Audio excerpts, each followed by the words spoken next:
might be the only person I don't know yet. So looking forward to getting to know you while we're on our roundtable here. But welcome you all back to the roundtable. I thank you, Bonnie, so much again for Oh, joining us. it's a delight. I hope you all got to read Bonnie's bio before you got here, because I always hate reading bios because it feels very awkward. I instead just like to give the person's name and then tell them a little bit of what I know and love about them. Bonny King-Taylor has been my coach for, I guess, about 5 years now, and is Mhm.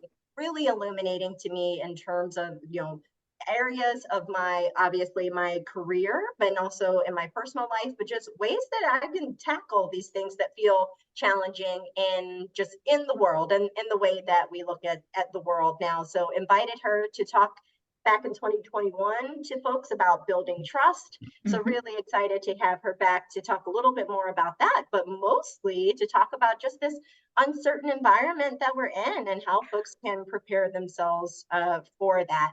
Um, so let's kick it off with that. Basically, Bonnie, like we were talking about being in a really weird period. It Yeah. seems like there's very little that is being done in the markets right now.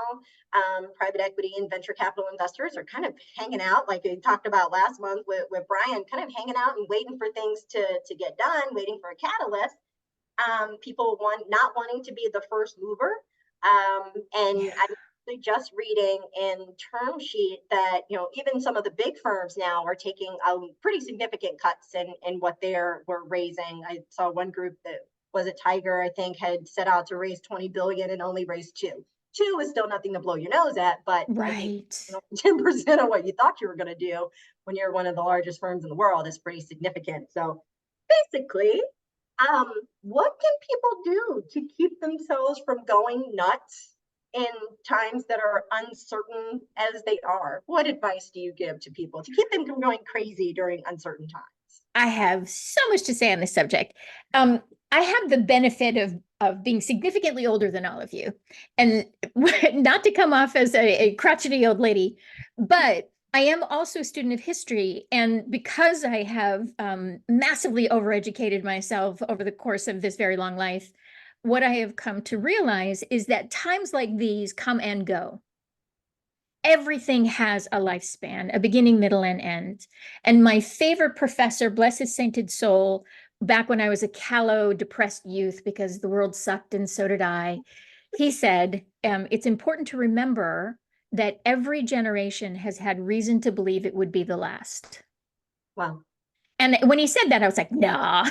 And the fact that I was a student of history and he was the head of the history department, I was like arguing with him and he's just looking at me like, so what are you going to do about you not believing what I just said? Which was, I'm going to look into this. And the more I researched, I was like, dang, that turns out to be true. And even in every generation that had reason to believe it would be the last, there were people who thrived yeah. in literally every major disaster that humanity has put upon itself. Shows a little bit about my philosophy. Um, there have always been those who have been okay, even in the absolute worst circumstances. And Vonetta and I were laughing about this when we were talking yesterday. I recommend that every person, including strangers on the street that I speak to, that they read Viktor Frankl's Man's Search for Meaning. Oh, I've got a nod. Yes.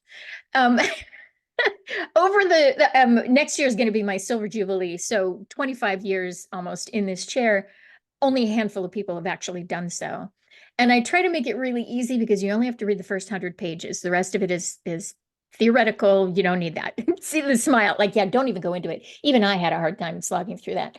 But the point of it is, if Viktor Frankl could live in a concentration camp and keep his sense of self in the face of, no matter how hard our lives may ever have been, not like that, to maintain that sense of self, you have that opportunity as well.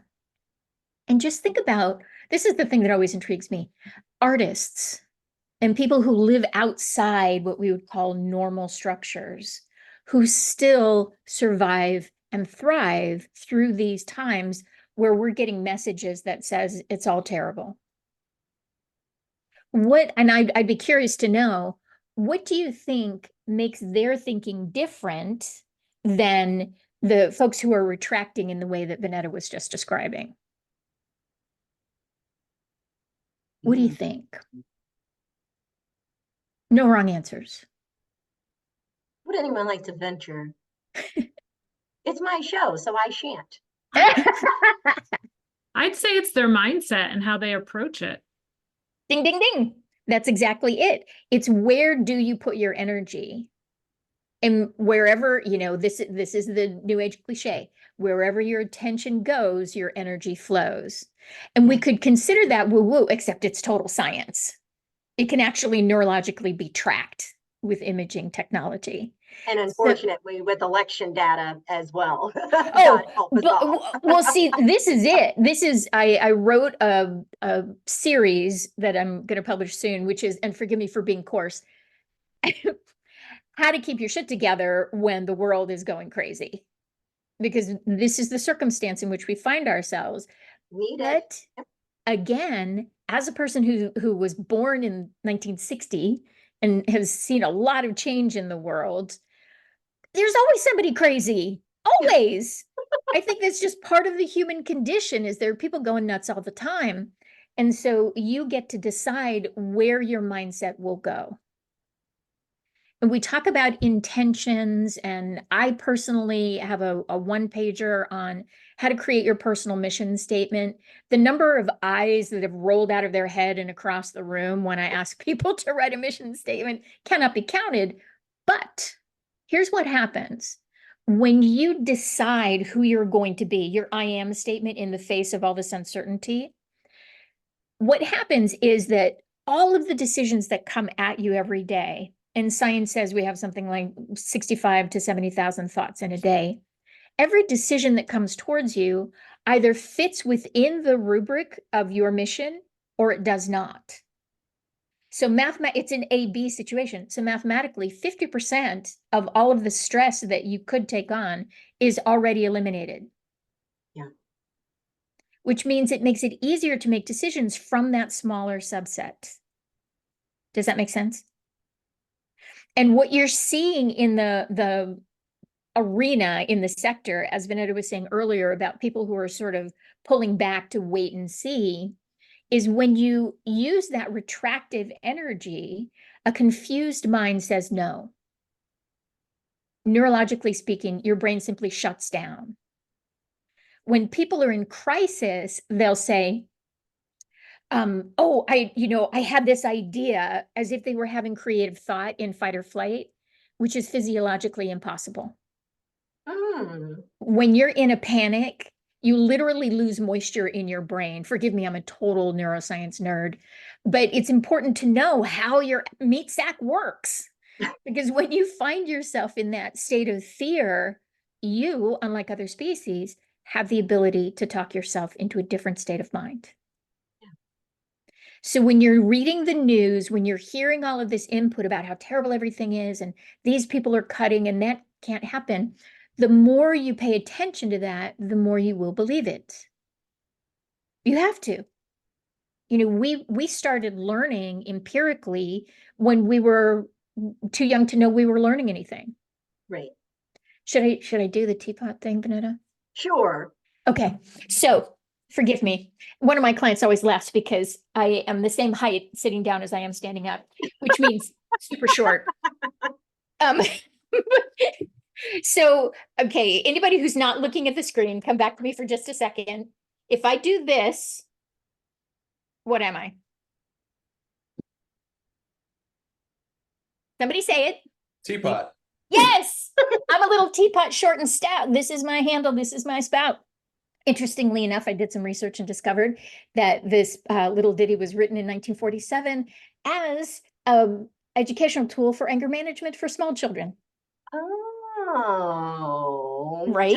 Noted. As someone who has big topper energy in my house, that might be useful. See, I'm telling you, but the reason Brian can remember it is because he repeated it a trillion times at a time when he was absorbing his environment. You were in theta brainwave state from the ages of 0 to 5, which is hypnosis, essentially. You have to take this in order to survive, because we are hairless apes. who can't stand up and walk away from our mothers an hour after we're born. So, good news, bad news, being the same. This is how you learn things. Rhythm, rhyme, and repetition, your brain loves it. And so if you start to repeat the things that you are hearing about how stuff isn't working, you will only see that in the environment and you will move toward it. You have to. That's the way we learn. Primates be wildin' when it comes to trying to influence other people in ways that benefit them, but not you. Yeah. So when we're talking about your particular targets, like the folks that you want to align with, you don't need all of them. Right. You need one at a time. Or you need a small group that you can influence to be in alignment with what you're looking for. Right. So when you narrow your focus to what you actually want to see, you will find it. I love that. And it reminds me of something you told me a long time ago that I have a tendency to repeat, to focus on what you want, not on what you don't want. Right. And I find, in this industry, it feels like that can be challenging because so much of the news focuses on what you don't want. Yeah. But you have to go out and say, hey, this is what I want. I want to raise, X amount of money to do this thing that I want to do, and to be very clear about that sense of focus. And before I go on, I forgot to mention, as you guys are listening, feel free to think of questions, think of things that in your own life Oh, that yes, you have yes. a question about, and we'll definitely do questions, because I will keep talking and totally forget, but we will do that. I promise. Does anyone have any questions so far? Right. Anybody have any questions so far? Okay. And I always love an opportunity to clarify. So if I use too many words, or I go too fast, or I just say something weird, please ask. It's a delight to me to course correct. But I'm really glad you said that, Vonetta, because as we're talking about these different tools of thought and behavior, I would very much like to get a specific example or two at the end to apply them so that you can see them in working order. So as we're going through it, give that some thought. So the thing about focusing on what you want rather than what you don't want, I am privileged to work with highly intelligent people who are I love my people. And I attracted at one point an actual rocket scientist. I was so like, yes. And so when this person came in, I thought, oh, I'm going to learn everything there is to know about the Mars rover. And I didn't learn everything there was to know about the Mars rover, but I learned some other things. And I said to him, I was like, look, I'm about to say something that I say to everybody. And I just want you to know in advance that I know this math is wrong. Because when I talk about focusing on what you want rather than what you don't want, when you focus on what you want, you have at least a 51% chance of achieving it. If you focus on what you don't want, you have a 100% chance of not achieving it. And he was like, oh no, that math is right. I felt so validated. But neurologically, we know that's true, because whatever you focus on is what you will see in the environment. Right. And very often, and this is probably going a little deeper than we need to in this conversation, but we bring our family systems into our work lives and our businesses. Yeah. How could you not? Because again, as I was saying, you learn what it means to be you before you know you're learning anything. Right. So when you're running across that barrier of potential where people are saying nothing's going to work, just ask yourself, does this feel familiar to me in some way? Yeah. Because I'm going to bet it does. And so I'm going to give you a hot tip real quick about how we get the information that we get. There are 5 entities from which we learn everything we know about being ourselves in this world: our family, our friends, our social structures, education, and politics/religion. All of these sources are where we get our information. And as we're seeing now more than ever, we have to be super curating in terms of the information we're going to take in, because now more than ever, and God save me from using the term fake news, but AI is creating things so rapidly now that very often people can't tell the difference. But what's true about these 5 entities, even your family and peer groups, is they're dealing with their own stuff. They're not necessarily thinking of your highest good. And so the different advisors that and I'm not saying don't trust anybody or be suspicious or paranoid or anything like that, but just to be mindful of how familiar and easy it is to go along with doom and gloom. Dun, dun, dun, it's all going to be terrible, right? We have an eclipse coming up on the 8th. And there are all these people all over the internet are like, oh, it's going to kick. Oh, I was going to swear. It's going to be difficult. It's going to be terrible. And I'm like, that's fine. Right this minute, I'm totally fine. How about you? I just bought eclipse glasses on Amazon. I'm Oh, very did you? excited about this one. But We now, moved during the last one, so fingers crossed I actually get to enjoy this one. please test your glasses. I heard a story yesterday about fake glasses being sold on the internet. Oh, dear God, if not, Please- get another thing. Please don't go blind, but just Google it. There's a thing how you can test them. Will do. Brian, did you have I saw you unmute.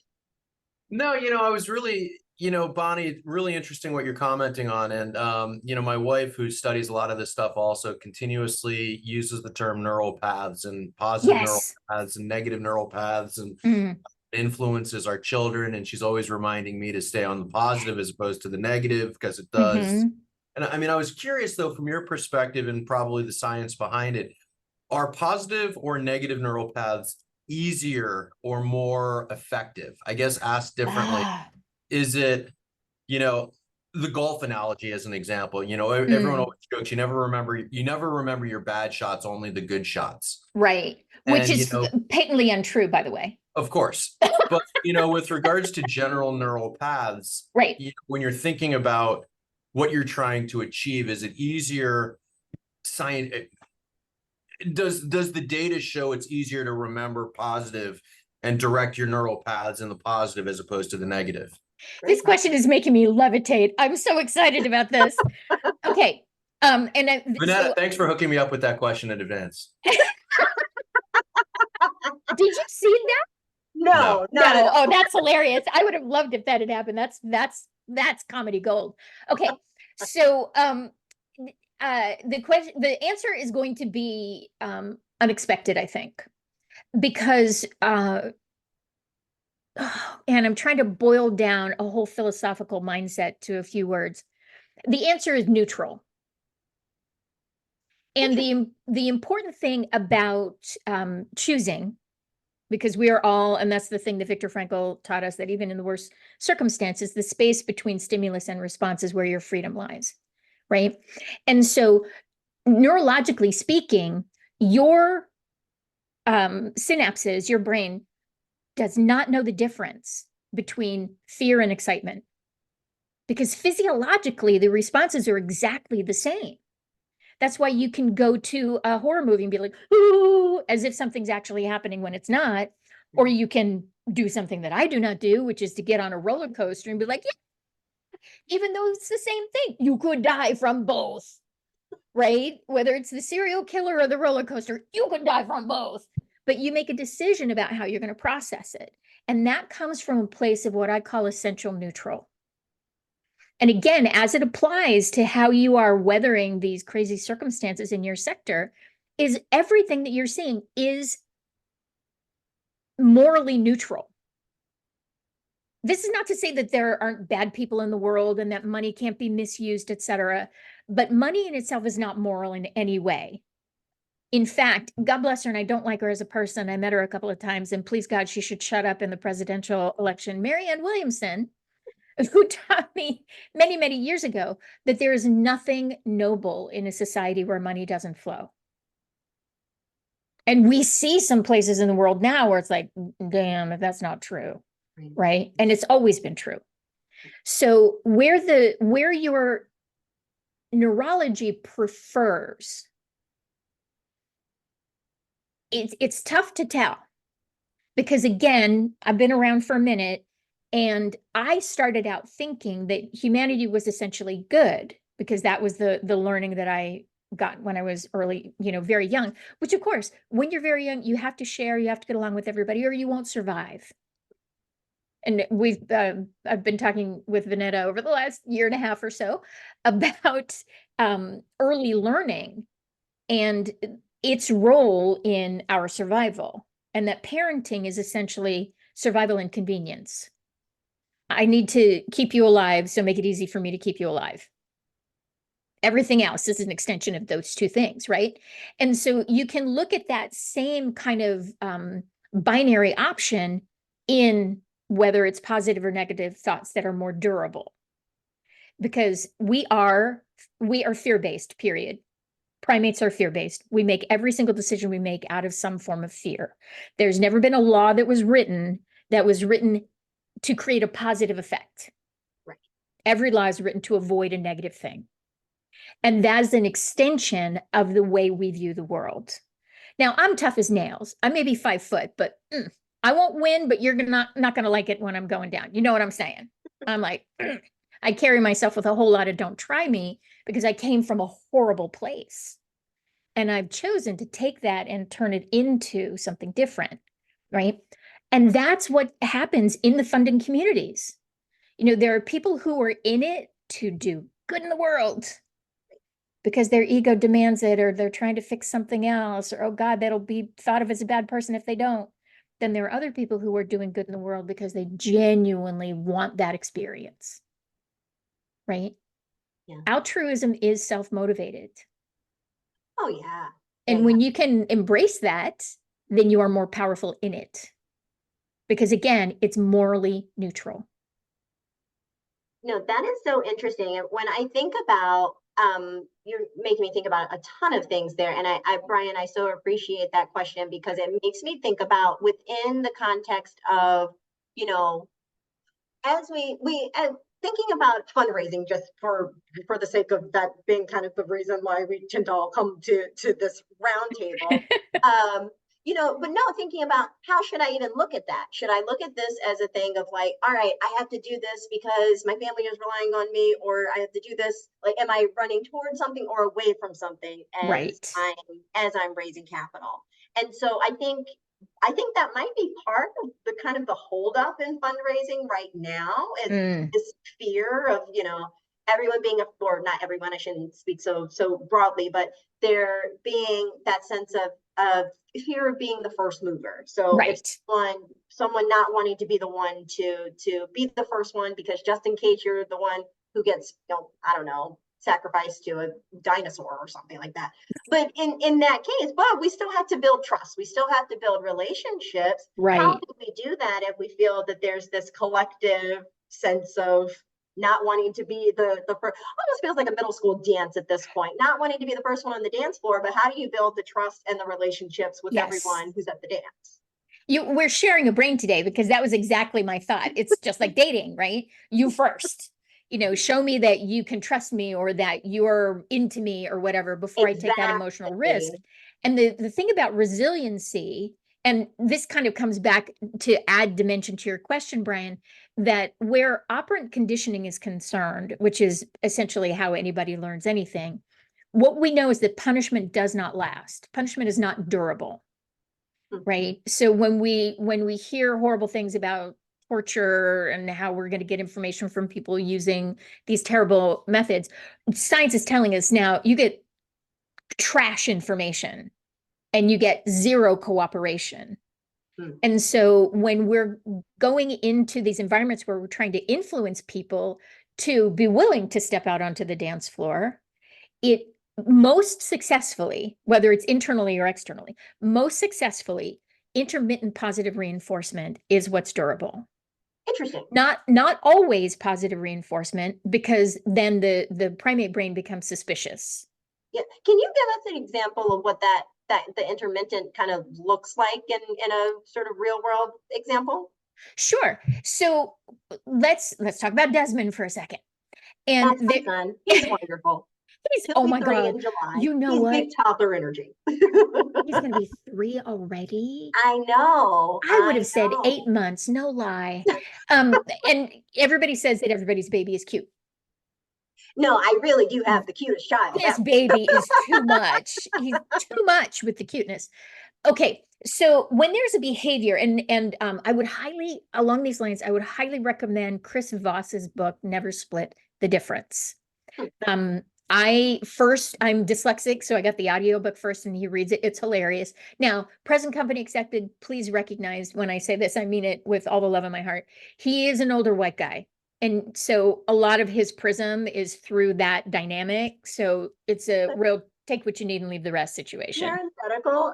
Sam and I went to business school together, and I didn't get into his negotiation class. Did you get into? Because you didn't get in either. Yeah, neither Sam nor I got into his class because it was by far the most popular class in Georgetown's MBA program. And when you listen to his audiobook, you'll hear why. And he has a master class as well, which by the way is essentially content free. I don't recommend it, but the book is great. And so, but he talks about the ways in which you influence people. First of all, you establish what he calls tactical empathy, which I have to say is my new favorite phrase, where you, and I, as both a psychologist and just a person who's lived a lot, want you to know that you can never fully understand anyone else and they can never fully understand you. This is a neutral fact. They're not you. They don't have your experience. We know this scientifically from twin studies, where you can take people with identical DNA, dress them alike, feed them alike, blah, blah, blah, alike, and they'll still make different decisions in the same circumstance, right? So when we're talking about influence, and I really do like this book because it's very succinct. He's got great stories and it gives you that real world feel to it. It's not academic even remotely. And so where I'm trying to think about in these circumstances, how would I influence somebody that I wanted to talk to about funding? First of all, I would learn everything I could about them in their background. And you know, the internet is brilliant for this, and I have massive Google foo. I highly recommend that you have faith in your abilities, except for make sure you use good resources. But when you can find something that's even the remotest similarity, or even something even better, something that you're actively interested in, like truth to tell, present company accepted, love you, Brian, but golfing is not my thing. I don't have depth perception. So it's, you know, it's hilarious that I even picked up one of those sticks, to be honest, but I got a good story out of it. So it was worth it. But to not to be schmarmy like a salesperson, but to be able to say, well, this is a human being and I'm a human being. Therefore, I have no reason to fear, which is the primary thing that gets in the way of your ability to influence. If you go into a situation tightly wound, even if the person is not particularly intelligent, which you probably don't run across very much of, they're going to smell it. It's part of being a primate. And right? that's something that I feel like Brian and I have talked in previous roundtables, that LPs can smell fear. That Right? they are, you know, part canine, and they can definitely smell. They can smell fear. They can smell the lack of genuine, you know, when someone is not being genuine, but they can smell fear more than anything else. And why do you think that's the case? I mean, not the evidence of it, but what do you think precipitates that ability on their part? That's a good question. Anybody have any? I think it might be a perception, you know, the LP perception that they're in the driver's seat, that Yeah. they've got that upper hand, and as a result, you know, the person coming in asking is already feeling defensive or in a Yes. inferior position. Right. 100% this. I say this all the time. If I could get paid to be interviewed for jobs, I would be the happiest person alive. I love it. And it's going to sound like a massive flex because it absolutely is. I have never not been offered a job that I interviewed for. I didn't get all the interviews that I wanted, but I have never not gotten the job. And the reason that I have gotten those offers is because I do not walk into an interview with the idea of, please, sir, can I have some more? You know, please let me impress you with how necessary I am to you. What is true about the other person on the other side of the desk? This is 100% my chosen fact. Everyone who's on the other side of the table is more afraid than you. Because if they sidle up to you and you make them look bad, This is true for every HR person, every hiring person. Every person is saying, please don't hurt me. Yeah. And if you walk into somebody that you want to partner with the, big energy, as Vonetta was saying, maybe not big toddler energy, but you've got big energy. Well, I have met some people. Yeah. There's another term that we could say, but we're not going to, because when you identify that kind of energy, and I think you know what I'm talking about, that's a decision point for you. Is it worth it to me? Is it worth it to me to have to tolerate that experience? And just on a very, very sort of micro personal level, now is the time, as we're moving into, funnily enough, spring, it's raining every day here. It's a perfect opportunity to let go of what I call tolerations, which are those little nagging, annoying things that we just put up with and, unbeknownst to us on a regular basis, drain our energy. Yeah. And so these people that we're thinking, oh, well, they have all the money, we need to influence them to give it to us. Are they the ones you really want giving you that money? Right. I only saw a couple episodes of The Sopranos, but I would have walked out of every single one of those rooms. Thank you, no, I hear my mama calling me, and I'd be gone. And Bonnie, that is really brilliant. And I wrote it down because I'm going to repeat it now. You just asked, is it worth it to me to have to tolerate that experience? And Yeah. I think GPs don't necessarily, and anyone who's looking for funding might not realize that that's the question going through the mind of an LP or a funder. And especially if this is a long-term relationship, private equity, venture capital, these are, you sign up to invest in someone's fund, that's a 10-year relationship at the minimum. Right. So is this something that I want to tolerate for 10 years or 20 ideally, or 30, even, like for decades? So they're not necessarily thinking, is this the person that, we do call it a marriage. Marriage metaphors are used a lot in this industry. Sure. But yeah, like having the empathy exercise of, is it worth it for this person to tolerate what I'm bringing to them might actually be a really great way of looking at this. Yeah, exactly. Exactly. Because we go into those situations, again, we have the fear of we're going to be judged or rejected, right? Well, rejection is one of two things. It is a 100% binary situation. If the rejection comes from somebody who doesn't know you, it's not about you. How could it be? Right. How could it be? And if it comes from somebody who does know you, they're doing you the favor of not wasting your time. The way we've been taught to date in this country makes me sad for my kind. I have to tell you. Dang. Yeah, which is why, it's funny, actually. The way you just described it, it's why no's are better than yeses often. People drag everything on, whether it's in the dating world, whether it's in the fundraising world. It's like, oh, just keep me informed, or we'll be in touch, or let's keep talking. When the reality is there's zero interest on either side. So let's just, say no and move on and keep living. I'm going to quote a character from Buffy the Vampire Slayer because I am a massive geekazoid. Willow Rosenberg says, a vague disclaimer is nobody's friend. So those raggedy edges that you're talking about, like, oh, we'll get back to you, blah, blah, blah. First of all, people know you're not telling the truth. And that's ugly because we both know it. And it feels terrible. And we walk out of the situation packing that on, yet one more toleration. And if you're not super clear about what's going to work for you, now, there are those who say that wisdom is born of bad decisions. And I'm going to say maybe 10, 15% of the time that's true. But the rest of the time, wisdom comes from being very clear about your own energetic experience. Yeah. And when you ever hear yourself saying, oh, Vonetta, you got to not answer this question. When you hear yourself saying, I have to do fill in the blank. First of all, I'm telling you, patently untrue, 100% not true. That is a product of a lack of imagination that is born of a repressive society, blah, blah, philosophy. We can talk about that later. But there are two things that you do have to do in this life, only two. And one of them, BT dubs, and we've seen this in the news lately, is pay your taxes. It not one of those. Well, unless you're, Michaela might be familiar with our cultural stay black and die. Yeah. Well, that too, that too.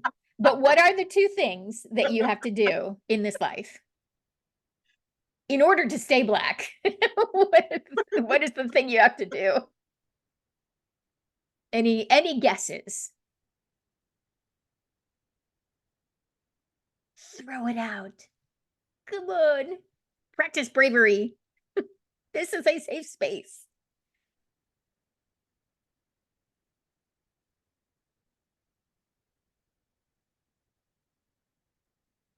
Breathe and eat. Oh, Vonetta!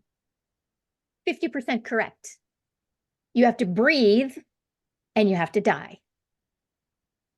Those are the only two things that you have to do in this life.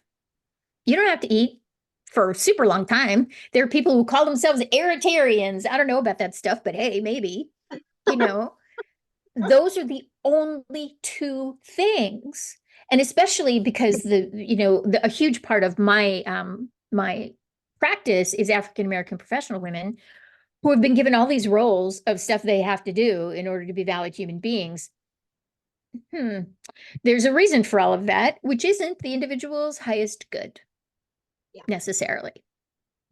Now, I'm not saying anything bad about anybody's parents. People learn and then they teach and then they teach and then they teach and then they teach. And then we get to decide to be chain breakers and legacy makers, right? Break those personal chains and make whatever legacy you want for yourself.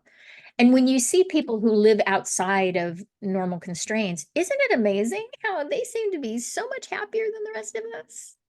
Exactly. You know? So, I mean, that does make me think, and I love the way that you just phrased that, because this is starting to make me think about, the folks who have been able to raise in this environment, this Right. idea of backability. And I was telling Bonnie about Sunil Gupta, is what Dr. Sanjay Gupta's younger brother, extremely attractive family. Can I just parenthetical? Right? Was like, oh, great, your brother. I noticed that too. Yeah, younger brothers, great. I'll buy that book. But I was telling Bonnie about this book, Backable, and just this idea of backability that ultimately, be it an institutional investor, an angel investor, they're all looking for that same thing of ultimately, how can they feel really high conviction to back this particular GP, this founder? And so, it wraps around a lot of what we've just been talking about. But Bonnie, from your view, where does that backability where does that come from? And what does set folks who are quote unquote backable apart from those who quote unquote are not? Oh, this is brilliant. And it's historically related too. So let's go back in time to after the Second World War, where the Industrial Revolution hit full swing and people in the workplace became cogs in wheels. You're interchangeable, you're irreplaceable. You must leave your personality at the door. Right. And then we got to the 80s where it was like, corporations and funders, et cetera, were railing against the idea of soft skills. Nobody wants any soft skills around here, which was the pendulum swinging to where it is right now, which is attitude. Backability is attitude, 100%. If they like you, if they feel they can trust you, then the numbers are secondary. And you're not going to love me when Desmond gets older, Vonetta, because I will tell him what I tell every person who is not either actively going to medical school or law school. When you leave high school, no one in your life ever asks you for your grades. Not once, ever. I mean, I took 2 master's programs where I didn't have to do the GRE because frankly, I didn't want to do the math. I'm strategic that way, but I was able to get into these 2 master's programs without numbers on the sheer strength of personality. I mean, I had pretty good numbers, no lie, but in the end, it was my saying I can do this. Back in the day, I haven't owned a car in forever because I've lived in downtown DC for forever. I would stop at car wrecks because I have a facility for dealing with people in pain. Everybody thought I was a medical professional. I never gave medical advice. I just comforted people in need. Everybody immediately assigned authority because I was not afraid. And so I would ask you to consider, what would it be like to enjoy being a person who's not afraid? Ooh. Could you say that again, just to let it resonate? Okay, well, this is a neurological tool. This phrasing is important. You can use it in many different constructs. What would it be like for me to enjoy, fill in the blank? What would it be like, says to your very powerful subconscious mind, that a solution exists, which it does. And so your subconscious mind will start scanning the environment for that solution while your conscious mind is saying, I don't think I can do this. It'll find the answer. And I know that when you reflect on certain situations in your life where you're like, oh, then magic happened, you'll be able to see how you had an imagination for a powerful outcome and it occurred. For me to enjoy triggers the pleasure center of the brain, which kind of goes back to Brian's question about which is more powerful, pleasure, the pleasure center or the fear center. And what we know scientifically is they are genuinely neutral. It is every individual's choice to assign meaning, right? And so what does it take to enjoy being a person who's not afraid means that you need to look for some kind of role model in the environment to emulate. Good news, where your brain is concerned, fact or fiction, living, dead, known or unknown, doesn't matter. You can create the construct of the characteristic that you want to take on. And then how do you take it on? Going back to the beginning of the conversation, practice. You remember, I'm a little insert teapot. a super quick example? Sure. When Bonnie first introduced this idea to me, or as I start to think of it more, when I thought about this, I did not. I come from a pretty fearful family. My grandmother had social phobia. My mother has pretty significant clinical anxiety. So I come from literally a very fearful family. But I'm also a very strategic thinker, and so I was like, okay, well, this doesn't really jive with who I am in the world. Then who could be my paradigm that I can just look to, of like, who is always aware of their resources and solves problems? And I came up with Ryder from the Paw Patrol. So yes, I do have a toddler. Nice.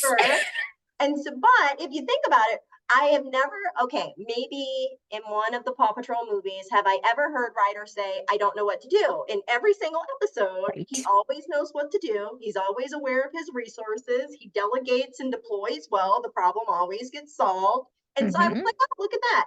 And I did have the first of, I have 2 degrees from Georgetown. Should I really be having the paradigm of a 10-year-old orphan who running around with a pack of dogs?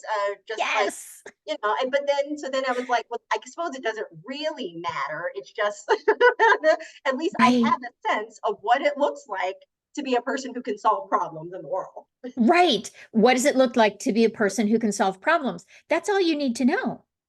You incorporate that and then you become that. Because think about it this way. Every time Billy Crystal, the comedian, had a joke from a long time ago about how he wanted to parent differently than his parents. I mean, I think he gets along with his parents, but whatever. When he first became a parent, he noticed something. He was like, oh my God, when did I grow my father's finger? Right? We learn how to be that in the same way that you can learn how to be something else. It was super creepy. My background is the thing that they make very, very bad movies about. And I did not meet my mother until I was 30. And it was so crazy because we got separated when I was about 3. And our vocal inflections and word choice were almost identical. Wow. You could close your eyes and think it was the same person speaking. Wow.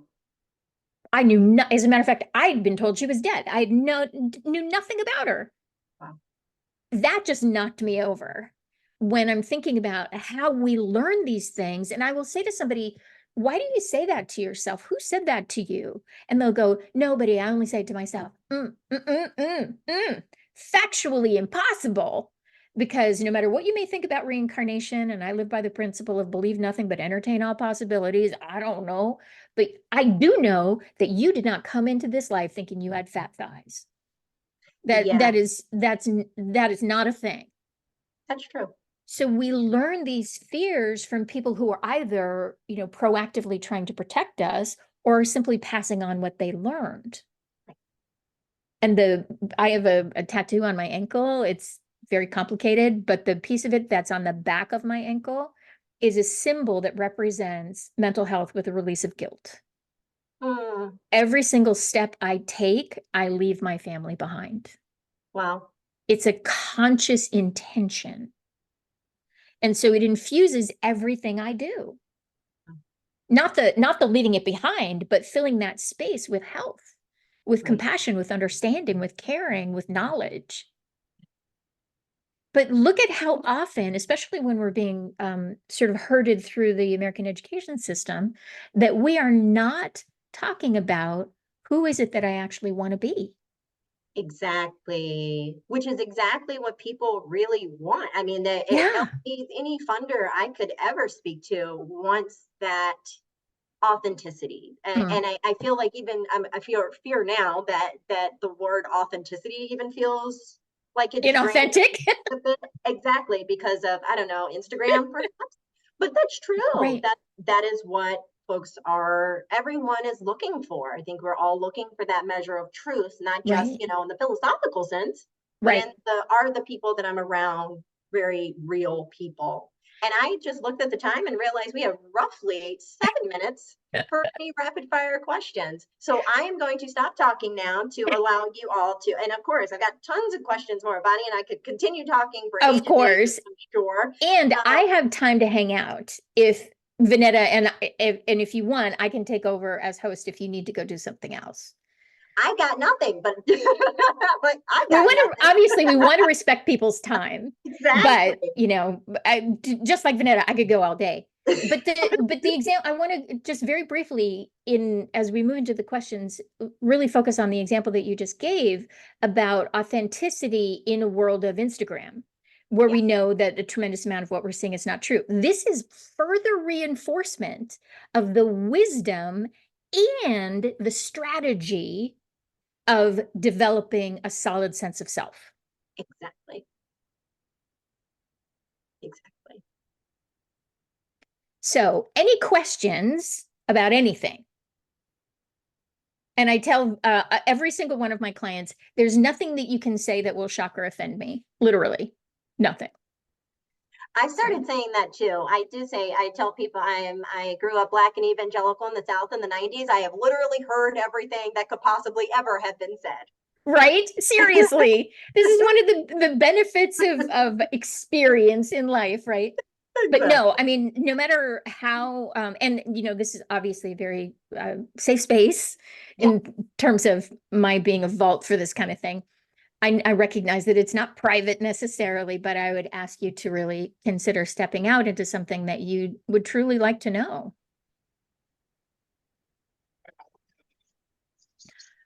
Oh, Mike, I think you've unmuted, but we can't hear you very well. Can you hear me a little better Yes, now? yes, Yeah, yes. perfect. All right. Sorry about that. I said I don't have anything offensive, so sorry to disappoint you. Bummer. But thank you for taking the time. Really informative conversation. Quick question, just going back to the fear and excitement note and how physiologically our body interprets them to be the same. How does that relate to stress? Because like, are you, like you get disappointed, about the Chicago Bears losing a game, or that fear. Is that the same as, how excited I am when they win? And how does that relate to the stress and long-term impact that stress has on your your well-being? Okay, this is a brilliant question because interestingly, and again, I refer back to the idea that we all of our experience is relative, because sometimes when people hear my story, they're like, oh, I got the blues, but not like that kind of thing. But everything is relative. Everyone has the option to think what they think or feel what they feel in any given moment. So the difference between deciding to be happy about a win for your team or to be disappointed from a loss is you're adhering to a notion of clannish superiority it's a whole sociological lecture for another day. But I think what is important is to recognize the control over which you have with both your thoughts and your physiology. And so I'm going to offer you a tool for managing stress in the moment. And please recognize the truth, which is there is no moment other than this one. You know, we can talk about all the things we're going to do later or feel bad about all the things that we've done. Fact of the matter is, right now is the only moment that you have control over. And so there is a behavior called the cyclical sigh or the physiological sigh. And hit Google with that, and you're going to see all sorts of examples. And it's a biological phenomenon that if you have a pet, and my dog is snoring behind me as we speak, you will see it in other species. And very simply, when you start to feel yourself constricted in your body, and because thoughts are the language of the mind and feelings are the language of the body, and people think that we get stressed because something happens and we think about it and then we have a feeling. And the exact opposite is the case. We get a stimulus from the environment. It looks familiar to us, either positively or negatively, and our body responds to that, and then we categorize it. Then we give it meaning. The thought comes last. So the solution starts with your physiology. And that is, do your best to not completely glom onto the thought that you're having, but say, okay, where am I feeling this tension in my body? And the very last thing, because people are saying, oh, you know, stress is all in your head. All you have to do is not think about it. Well, if that was going to be the case, none of us would have any stress at all. It's just dumb. But this behavior of breathing in strongly to almost the end and then breathing again, and I'll demonstrate in a second, and then sighing out a long sigh will automatically downregulate your autonomic nervous system. So all of that tension, wherever you feel it in your body, in your chest, your shoulders, clenching of the jaw, all of that will automatically be relieved. So it goes like this.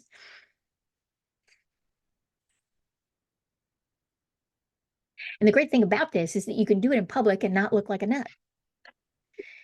Because you're not doing an affirmation or a mudra, which I am a big fan of, because you can do that without being noticed, which Hindu hand movements. Basically, nothing in this life has meaning except what we apply to it. Therefore, everything has the meaning that we assign to it. So when you start to feel that stress, you can ask yourself, what part of me is stressed about this? And if it comes back to the I don't want to be rejected, then hear what Bonnie said about rejection being those two things. Which category am I falling into? Right? So you can think your way out of stress, but I would suggest that you start feeling your way out of stress first. And the last thing that you want to say to yourself is, oh, calm down. When has that ever worked? Like, seriously, ever? And when you're in stress, people are always yelling at you to do that, right? Well, if you're screaming at me to calm down, I'm thinking you're not really familiar with the concept of calming down. So do the cyclical sigh, do it 2 or 3 times, and allow your physiology to rest. For major stressors, I'm going to give you an exercise that I have to say was counterintuitive. When I first heard about this, and it's very scientifically sound, I was like, nah, that's not really in alignment with my whole focus on what you want rather than what you don't want philosophy. But this is called expressive writing. And again, hit Google and you're going to get, or drop me an email, actually, Vonetta, if there, I can put it in the chat, I guess. Drop me an email and I can send you a handout on it. But expressive writing is an exercise. And the brilliant thing about it is very rule-based. You must follow the rules. The fellow who developed it is very clear that if you don't play by the rules, it's not going to work. Now, there are 2 benefits to this. One is we like a step-by-step process. And 2, we think if we do it right, it will succeed. Right. You don't, pro tip, you don't need either one of those things. But if it feels good, then take that on, right? And so expressive writing very quickly, and again, I'll be happy to, Vonetta, could you put in my email address? Because I can't type and talk at the same time. Is if you do, it's a 15, maximum 30 minutes, minimum 15 minutes. So it's not even a big time commitment. 3 days in a row. Oh, do you have to go? Oh, No, Bonnie. I do, yes, but thank you Oh, so much. This was absolutely very informative, and I loved listening to everything you had to say. But yes, oh, I do have to jump, but thank you. Oh, you're entirely welcome. It was delightful to meet you. Ew, and I look forward to staying in touch in the future. That'll be great. Thank And you. if anyone else needs to drop, feel free Of to. course, It of is course. 2:01, so I shan't keep you past time. However, if you would like to stay for a few more minutes, you are welcome to do so. I have to jump as well. Oh, you do? Thank you. Yes, thank you, Bonnie. It's Sure. been great. Thank you, Vonetta. I will see you soon. Yes. Bye-bye. Okay, bye. So at any rate, it is 3 days, 15 minutes a day where you just blurt onto paper. Sit down in a quiet place where you're not going to be interrupted and think about the worst experience of your life. Like the worst. And just automatic write. Just write everything out. No editing, no judging of it. Just blurt it out of your system. But when that alarm goes off, you must stop. And here's the key piece. You must destroy that piece of paper. Wow. I believe that primates shortchange ourselves on ritual at our cost. And so taking that piece of paper, and I'm a big fan of fire, but I live in an apartment building now, so I've moved into shredding with my fingers. Because it takes a long time and I feel like I'm actually doing something, you know? But doing that 3 days in a row has been proven to reduce your stress response by about 40%. Really? It's shockingly effective. Shockingly effective. And as a, you know, again, send me a message and I'll send you a handout on it. But if you just Google expressive writing, you will find, you know, the dude who popularized it and a bunch of exercises all over the place for doing it. And just like, and here's another exercise that I would recommend for stress, Sean Acker, and I have a handout on this too. He has done one of the most popular TED Talks, Shaun, last name Achor. I think it's called something like Happiness in the Workplace, and it's not even remotely about that. But first of all, it's hilarious. I have a very limited sense of humor, to be honest. This guy, I'm on the floor and I've watched this TED Talk no less than 50 times. But he recommends a brief journaling exercise right before you go to sleep, because again, when you're in the theta brainwave state, you're going to learn faster, where it's a 5-step thing. One, you write down 3 things that you're grateful for. And the clue is that it can't be the same thing every time. I'm grateful for food. Well, sure I am, but the 3 things are to get your brain to be scanning the environment for positives in your day. The second thing is a 2 to 3 paragraph, 2 to 3 sentence paragraph about the best thing that happened during your day. And I will say it's a 21-day program that he was doing with Harvard grad students. I did it, by the time I stopped doing it literally every day, I was at something like day 2000 something. It became so much a part of my life that I just did it for years, and I still do it. But some of those days it was, well, the best thing that happened in my day was, you know, like it wasn't like all fluffy bunnies every day. But that, again, that paragraph causes you to scan the environment for positives. The next thing is the amount of exercise that you did in the day, because your action creates meaning. Now, and for me, sometimes it was like, but at least I knew that I should be thinking about it. And then the fourth thing is, how much meditation have you done? I highly recommend, if you're not a meditator, Dan Harris's book, 10% Happier. Meditation for Fidgety Skeptics. Again, he's hilarious. And I learned something about that after resisting meditation for about 40 years. He said, oh, by the way, you can't do it wrong. And I was like, what? I spent my whole life thinking I couldn't possibly do it right. So this is revolutionary. But that amount of meditation, which science has proven that 3 minutes is adequate, that disconnects you from the lie of multitasking. You know, and I was in the business world in the 70s. Well, no, I was in high school. What am I saying? But I was out in the world doing stuff. And I was of the mind that if you didn't put multitasker on your resume, no one was ever going to hire you. It was the fad of the moment. And now we know it's a big fat lie. So even those 3 minutes, and I have a Fitbit, and there's a little thing that makes a 3-minute timer, and it tells you, I compete with myself about how much I can slow my heart rate down because I'm weirdly competitive that way, but it works. And then the last thing is, what conscious or random act of kindness have you committed in your day? And what they did with the grad students is they had them first thing in the morning, open their email and send one positive or supportive email to a colleague or friend. Again, these are not complicated actions. But I'll tell you, I was living on Capitol Hill at Eastern Market at the time.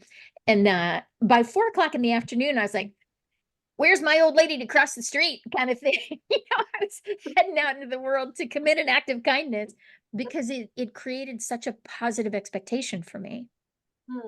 And the study has proven that doing this exercise for 21 days will raise what they call the SUD scale, subjective units of distress. Like when you go into the doctor and they say on a scale of 1 to 10, how bad is your pain?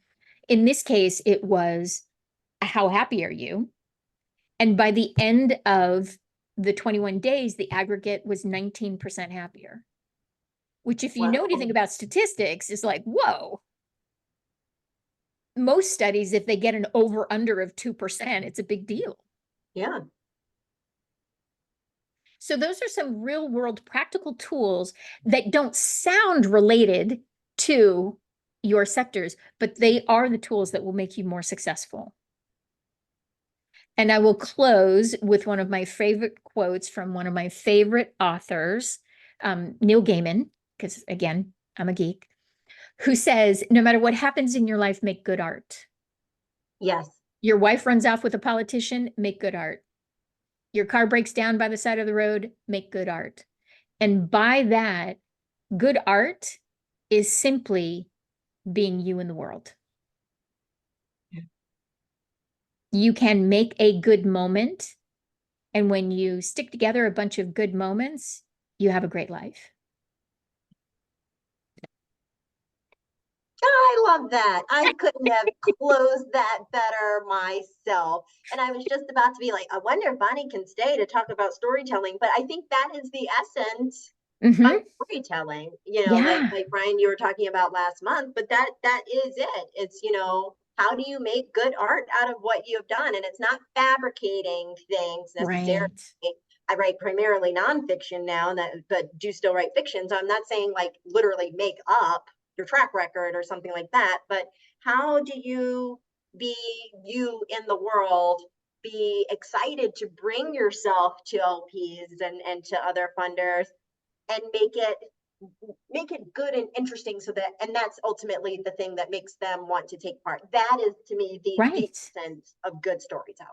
And I would ask the two of you, do you know your own story well enough that at the drop of a hat you could recite it? I hope she's not talking to me because, you know, I've been writing this book for almost 8 years. So you do know your story and you can deliver. And this is the point. When you know your story, then you can deliver pieces about it. Like I brought up the Great Peace March earlier, right? This is a huge part of my life. And it is the stuff of every kind of story, including having 3 different law enforcement officials put guns in my face in a locked room to ask me if I was a communist, right? Not all elements of our stories are awesome, but they are what makes us who we are. So I would be interested, I'm going to challenge each of you. Tell me one anecdote from your story that you might, not necessarily that you could use with the LPs or you know, in that sector, but you probably could. Anyway, one element of your story.